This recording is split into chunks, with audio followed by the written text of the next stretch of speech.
Welcome back to the channel. I'm back with my co-host Amanda Desensi and psychologist Mrs. Fossey. How you both doing? We're doing well. How are you?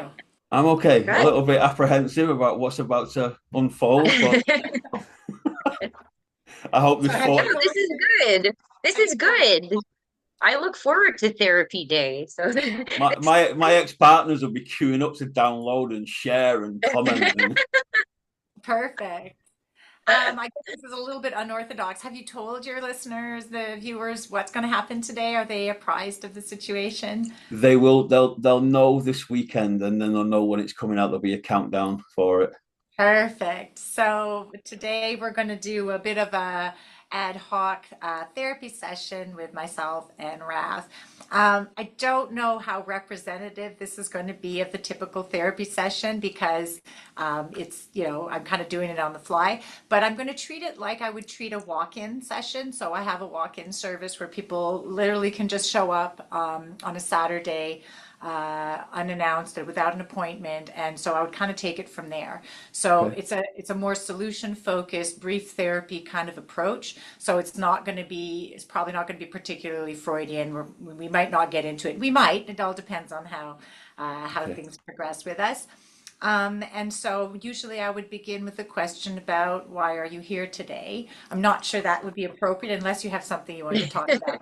I suppose something, if it reflects on something, is I've struggled so long to find peace, and now I've actually found it.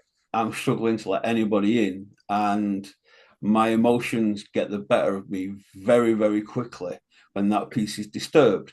I was kind of brought up in a bit of chaos. My mum was very shouty. There was nothing physical from my mum, but she was very shouty, and I've kind of adopted that role. It doesn't happen within the household between me and my kids. It's when somebody else is involved in the dynamic that I find I lose my temper rather quickly. Could you give an example? I don't kind of suffer any kind of foolishness, and I kind of know that what's right and what's wrong at my age. So when somebody's going against that and causing friction within my home, and that's what happened with my ex-partner Trudy. She was making me divide my time between Kane and her, and separating my apartment basically into two camps where I was being pulled from one side to the next and nobody was meeting in the middle. And her grievance with me was the fact that I lose my cool. You would lose your cool randomly? No, I'd have to be provoked and not randomly. What would you consider provocation? Well, if we were talking, for example, she could be very passive aggressive in her approach to daily life and not participate in the home, not want to contribute, clash with Kane. But the worst thing, really, I suppose, was the weaponization of my previous relationships, and that would always tip me over the edge. But I could say it's something that's been a reoccurring theme, really, in my relationships. What's okay, so apart from romantic relationships? Fine, no, I get along with everybody really well. It's just within the romantic relationship where, um, yeah, I'm not so much argumentative as I am. I shout, and that's Very my explosive. one. Yeah, it's my one thing I look at as self-reflection and think I wish I could fix that. What do you think is one thing that you catch yourself doing a little bit too late that you wish you would do different or not do? Um, I tend to lose patience. When you're first with somebody and you're in that cycle of getting to know, and you look past the idiosyncrasies and they're, for all intents and purposes, might be a bit odd with a few things. And it's that once the novelty kind of wore off a little bit, I kind of find myself that I can't resist biting when those kind of things come to light. Um, I mean, I find that interesting. I think often what happens with couples that I work with, and this may or may not be pertinent to you, but there's sort of chronic fights that occur. I like to say that there's sort of like five fights that every couple has, and they're often really not resolvable issues. And that's why they become chronic fights. And then it develops a pattern and a dynamic which is shared necessarily. and it's particular to the couple. So it can't happen, we say jokingly, it takes two to tango. Well, it really is a dance, that dynamic. And so it sounds like there's a specific dynamic at play, or that was at play, which you may be neurotically repeating in other romantic relationships, mostly because that's a neural network that you now have in your brain, that this is a comfortable and familiar dance. But interestingly, even with couples where there are these chronic fights that occur almost without, almost reflexively, we know, for example, you might be in the middle of like exploding and getting angry with her, and then the telephone rings, and you'll answer the phone, you'll go, "Oh, hi, hey, Jim, how's it going?" Great, as though nothing had just happened, right? Yeah. So you are actually capable of not engaging in that explosive behavior. So what is it that's happening when the phone rings that you're able to kind of catch yourself, and answer as though nothing's going on?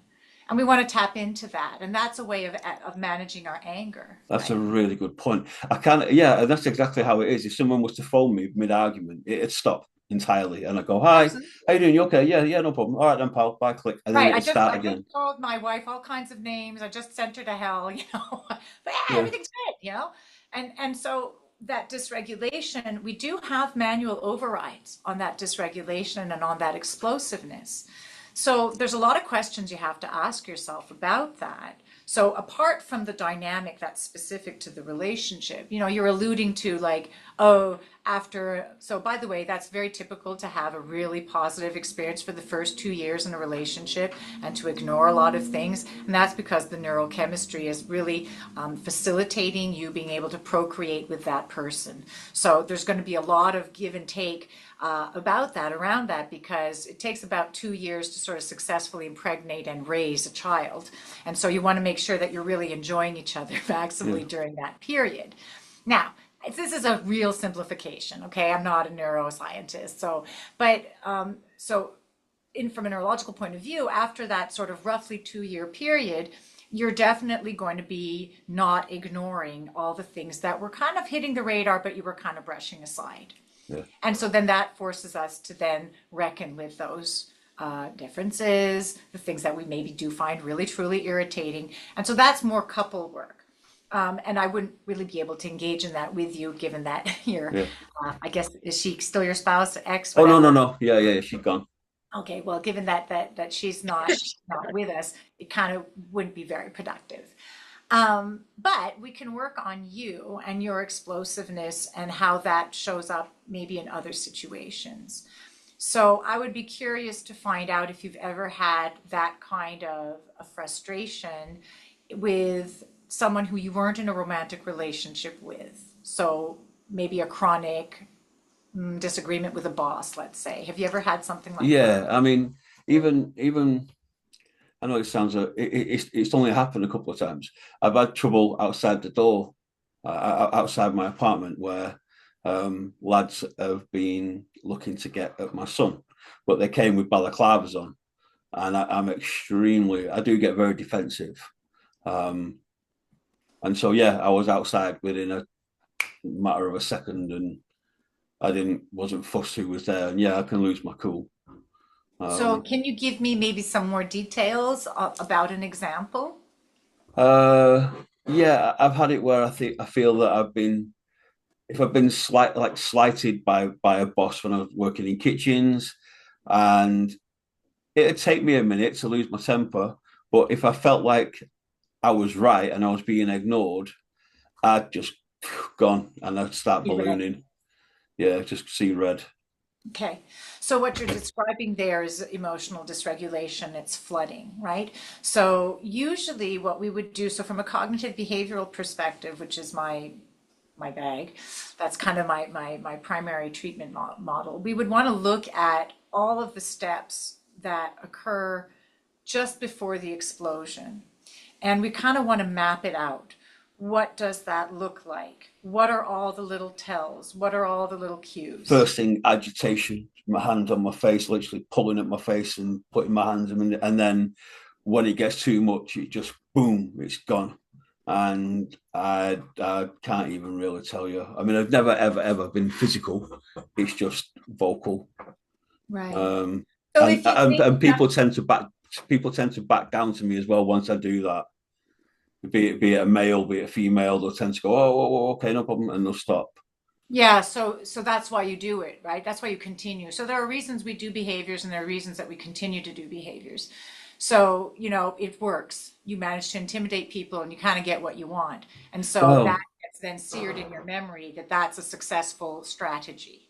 And this is kind of what we see with, varying types of, I don't want to say that you're an abuser, but it is a form of abuse, right? To explode and to be completely emotionally dysregulated and to then get what you want as a result of that. I And maybe don't. what you I want. haven't. That's the thing you see. I haven't got what I want.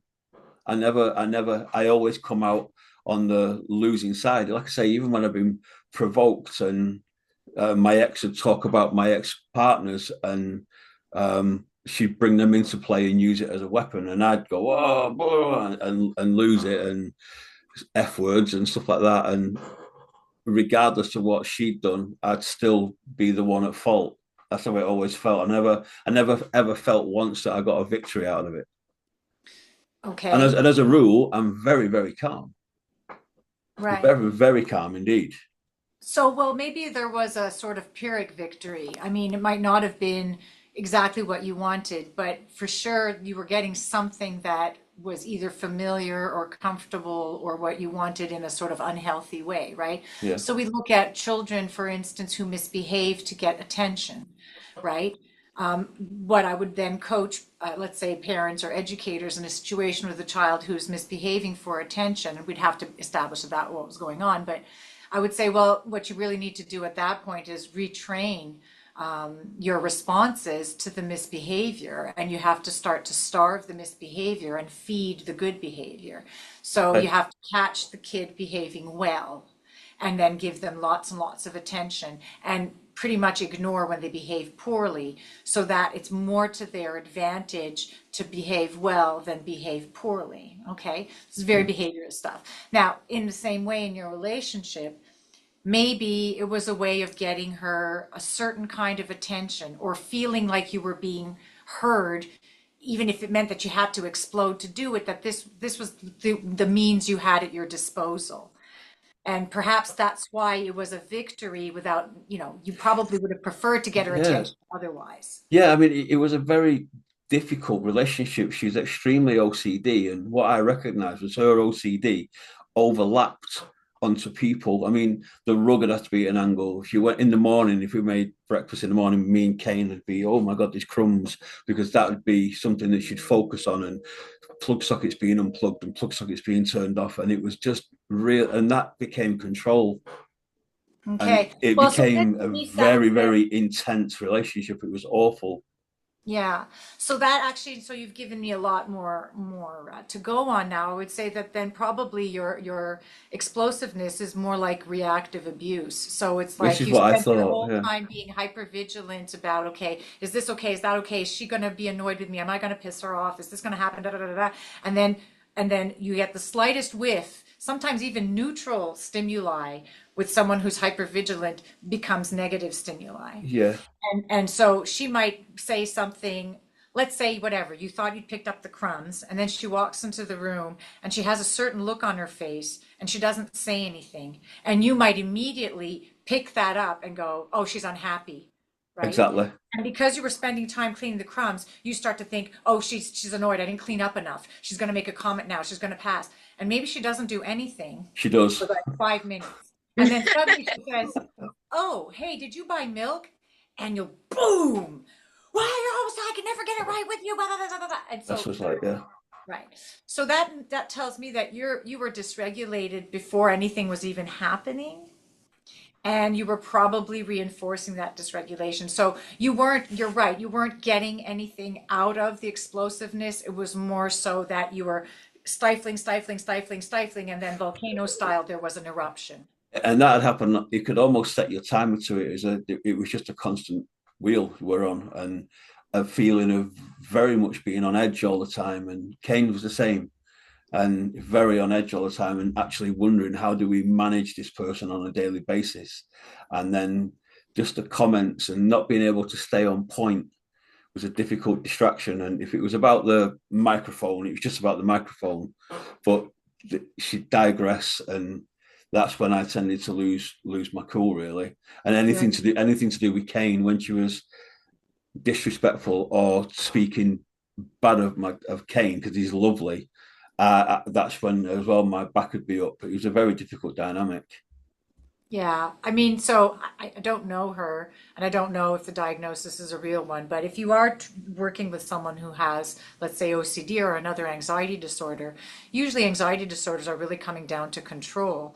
And the person with the disorder is actually suffering just as much as they're making everybody else around them suffer. Yeah, And if we can tap into some compassion around that, she's more freaked out by the crumbs than you are about your fear of her finding your crumbs. yeah, agreed. And it is a really truly terrible dynamic, and without some psychoeducation it's really difficult to manage a relationship with someone with an anxiety disorder. And too bad that you guys didn't get a little bit of therapy at the time. You might have benefited. Yeah, yeah. I I mean, mean, both of you, right? And your son also, because I mean that's really difficult because kids typically are really watching out for their parents' approval, right? They're really always looking for stability and approval and love and unconditional positive regard.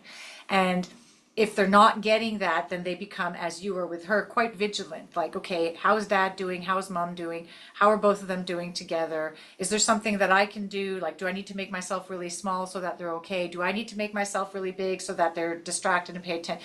So there's some stuff going on probably with your son there too. yeah. I mean, we had, like I said, we had 6 years where it was just me and Kane. And I'll be honest on camera now. Kane's biological mum, she went to prison for stuff that she did to me and to Patrick and Kane. So I kept myself to myself for 6 years. So it's taken me an awful lot to allow. So this is what I'm saying. I fought for my peace long and hard, and after fighting for it, and I never thought I'd have to. I didn't want to give it up. So somebody breaking that peace was kind of like, I invited you into my home and it was quiet and peaceful. And I'm a really quiet lad. I don't go out very much. I don't drink. I don't smoke. I just behave myself, and I'm very close with my boys. So to invite somebody into that dynamic and our peace be broken, I found that extremely difficult. And yeah, I'm triggered. And Yeah. I mean, it sounds a little bit like you might be avoidant, and that's usually a difficult pattern for someone who, really needs a lot more from you. So you call it peace, and it is peace, but it's peace because you've excluded yourself. You've taken yourself out of the equation. something I said last week, didn't I? That I managed my online relationships better, and I made a conscious effort to step away. Hmm. Right. I mean, so tell me a bit about, without, saying anything that might be too controversial. I don't want to out other people in your life. Tell me a little bit about growing up. Like, let's say if you could go So back in time, you're like a 4-year-old. What's life like at home?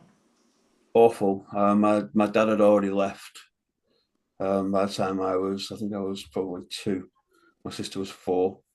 My mum was completely disassociated with either of us, and What do you mean by disassociated? never really saw her.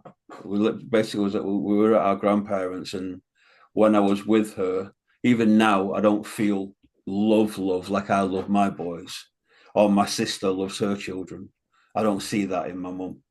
So my stepdad, he's all right now, but he wasn't. He was a little bit handy when we were kids, not just with me, but with both my sisters as well.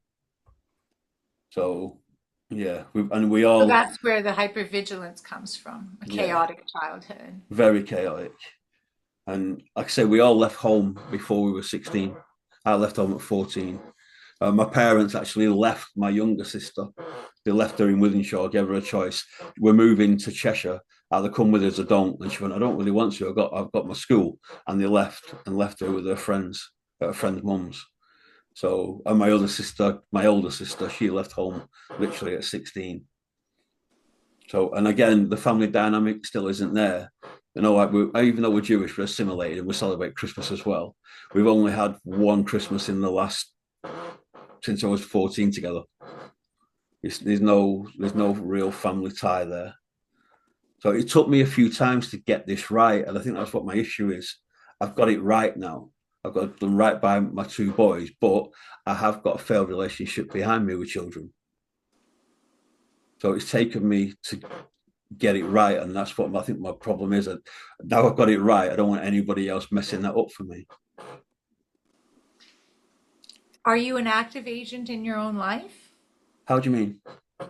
Well, you're talking like you're saying it's your life and you've created this sort of peace that you enjoy, and yet you think that the outside world can come and mess it up, and that you're sort of standing sentry at the Yeah, gate of your life. yeah, it kind of feels that way. Yeah, so that doesn't sound very powerful to me. That sounds, like you're just retreating. You're Quite not possibly. engaging with life. You're just I, protecting. I engage for, for one of about twice a year. I mean, this summer, yeah, I've been here, there, and everywhere, just around the UK to different parts, and I've been sightseeing and gone on holiday.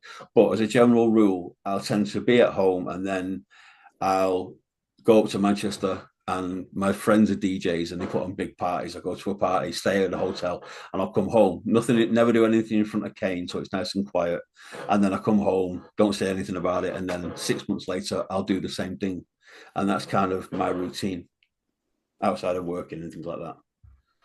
So every 6 months you let your hair down. Yeah, yeah, basically, yeah.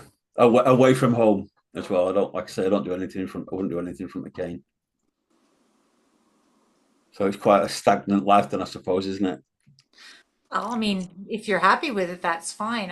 I was interested, I found it interesting that you were talking about needing to sort of protect the outside world from coming and contaminating it. I mean, it's even with my parents. I went through a phase where I didn't speak to them or see them for 7 years. And when they turned up at my restaurant in North Wales, I did say to my mum, "Oh, why are you here? Because I know where you live. I know where you live. If I wanted to see you, I'd come to your house. So why are you here? Why have you just shown up unannounced?" And I dare say if they hadn't have shown up, I probably still wouldn't be talking to them. I was quite happy to cut them out of my life. I guess that's why they showed up. Well, they still don't really, they don't bring anything to the table. I mean, they're not doting grandparents. They don't look after my or spend any time with my sister's children. And my younger sister has just said no, she's not having kids because of our childhood. So I look Gotcha. back and I can see it's because of my parents. We're all a bit messed up. And again, it's not. Again, I look at it. It's not really my mum's fault. She had an absolutely traumatic childhood with her stepfather. So I just think it's a generational thing that no one's really managed to get a grips with. My older sister, that being said, has broken the cycle. She's got a lovely, calm life. She's very happy with her husband, 3 kids, a couple of grandchildren. So she's doing really well. But my younger sister, not so much. And it's taken me a long time to feel that I've got it okay. So you said your father left when you were two, Yeah. then a stepfather came into the scene at some point. Yeah, literally immediately felt like Okay. And then at what point were you said you were raised by your grandparents? we were basically, we spent most of our childhood with one set or either set of grandparents. They were exceptional. They were really brilliant. I can't fault them.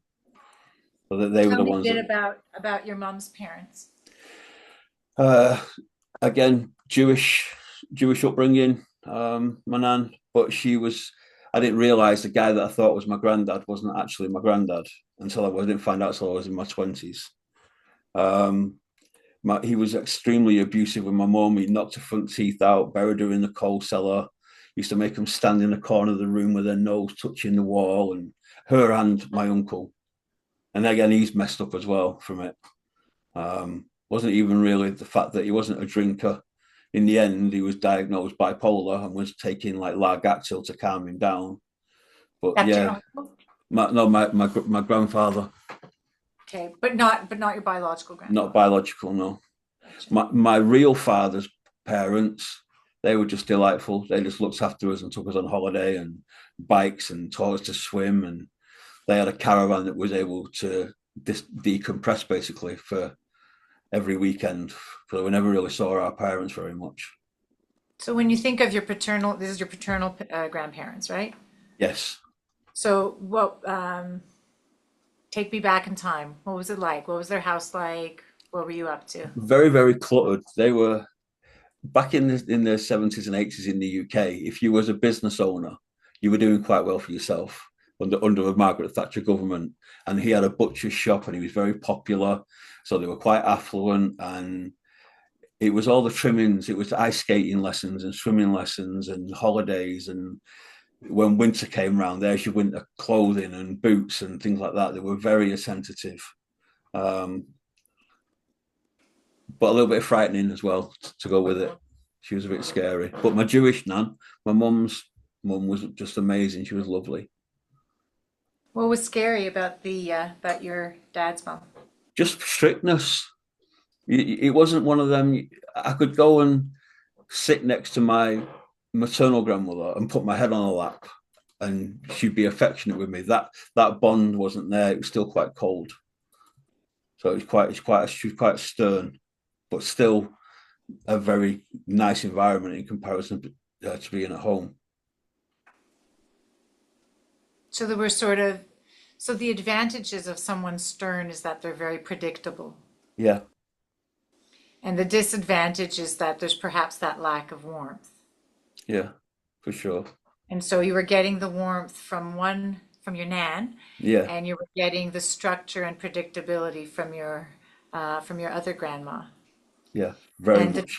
And the two grandfathers, the one is you said was a little handsy with your mom, I guess more than little. Yeah, Um, but not with us. Like I say, you would never have known. I thought he was a fantastic guy when I was a child. He was great fun to be around.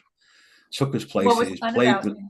Well, what we thought was fun, actually, when on reflection, wasn't. It was just little things like building things like model planes or playing checkers and chess, but he would never let you win. Or he had a quiz book that he knew every answer to, and every single answer. And he had it when my mum was a child, so he knew it back to front and inside out. But we still, you do this quiz book on a weekly basis that he'd always win. Um, yeah, we'd go for walks across the fields to the pub and have a shandy when we were kids with him and that. It was just good fun to be around. It was only a little bit later that I found out how regimental and a bit handy he was with my mum and her brother. But my paternal grandfather, he was just a very quiet, very very nice guy. Really nice. Miss him. Good person. Quiet, Yeah, very. kept himself. Sorry. He kept to himself. Yeah, they were perfect. I mean, their nickname was Minnie and Mick, and they ice danced. Everybody knew them. They could do the waltz and the foxtrot, and it So was just cute. yeah, it was just everybody knew them, and it was just yeah, it was just very nice. It was just a nice people to be around. So And she was strict and kind of organized, and she probably organized him, I guess, to a certain degree. oh god, yeah, And he was happy to let her do that. yeah. I remember him saying once because my dad was having a bit of a rap. But I did meet my paternal father when I was 16 properly. They were having a bit of an argument, and my grandma said, "No way, she's my effing wife, and I'm the only one that can take shit off her like that." And we all kind of laughed at it. So he'd take it from her, but he would never give it back. He was very reserved. He was a good man. So, of all of these people that you've described, parents, step parents, grandparents, step grandparents, I guess, Yeah, who would you say you identify with the most? my mum's mum.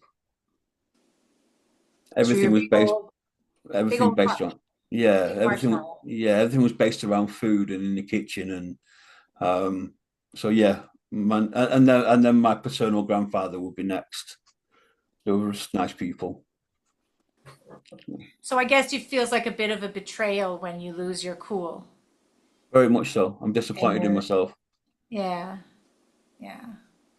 So to come back to the sort of reactivity that you were having and the explosiveness, you want to really get an understanding of yourself and to reflect on the things that do trigger your emotions, that do hit home and get on your radar.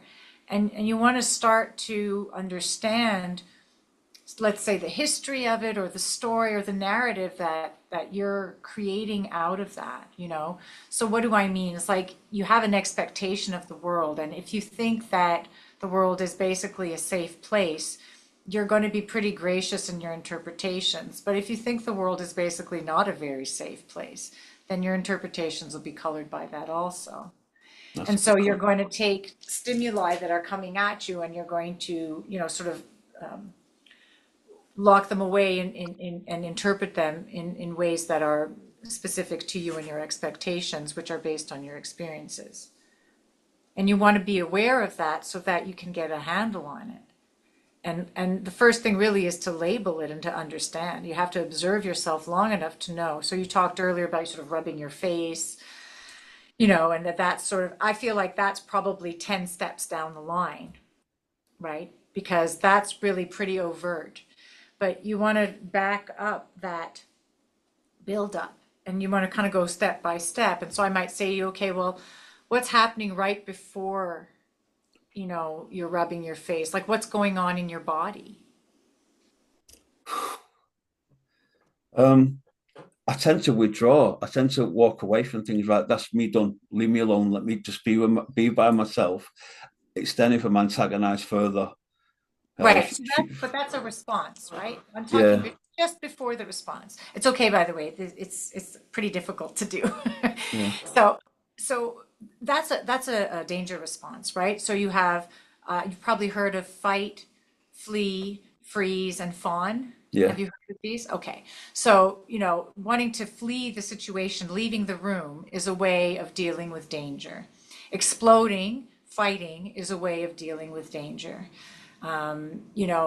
Fawning is, you might sort of suck up to the other person and say, oh, well, let's, right, it's okay, that it's true, the world is a terrible place. And freeze, of course, is exactly what it sounds like. That's deer in headlights. Okay, so before your flight, fight, flee, or freeze response, before one of the F responses, you want to figure out just before what's happening so that if you want, rather than reflexively respond, you can be more proactive in your response, right? Okay. And so how do we walk that back? Okay, so before you rub your face, you said you feel like leaving the room. Before you feel like leaving the room, what do you feel? Building up pressure Where is it building? in my chest. Okay. Um, Pressure like a weight on you or pressure like something to burst out of you? Yeah, something can burst out of me. I can feel myself getting anxious as well with it. What do you mean when you say you feel anxious? I can feel myself being alert, on edge. What's going to happen? Or to be honest with you, it's more of a what the fucking hell's going on. It's more like that. I'm like, I have got. It's not that I've got a short fuse. It's just I like stability, and any kind of deviance from that stability. Now I tend to react badly to it. So I feel Okay. myself being and very very tense. So you're describing frustration. Yeah, You have a goal of being peaceful and quiet and nobody disrupting that or nothing disrupting that. And then your spidey senses pick up a disruption in the force. yeah. And now it's like, oh, come on. I just want peace. Why does this have to happen now? That's what it's like. Okay. So we need to walk that back. So the world is going to happen around you and people are going to happen. I mean, yes, you could isolate yourself, which works, but when you isolate yourself from bad things, you isolate yourself from good things also. Yeah, Right. So a peaceful, isolated life, like, yeah, if you want to go be a monk and you could do it. I mean, I have nothing against it, but you're certainly not going to experience connection in the same way. And if you want connection, which I think you do, that emotional side of you, the side that's more like your mother's mother, okay, that side needs people. yeah. Agreed. Yeah. So you have to find a way to manage the frustration of broken peace, Okay. right? And so stepping back, so you start to feel this internal explosiveness, like you're frustrated, You just want peace. You don't want to have to deal with this conflict or this disagreement or whatever it is. But when you flee, when you try to flee, what happens? You disconnect. When you stick around and fight, what happens? Things go pear-shaped, go sideways rapidly. Right. Okay. Now, if there was a way of staying and fighting or exiting without losing connection, do you think that that would work better for you? Most definitely. Okay. So then you walk it back and you go, what's the first fork in the road? Okay, I feel that thing inside of me. What's just before that? Can we leave it here for a moment and then we'll come straight back to it? We need to send we'll be right back, guys.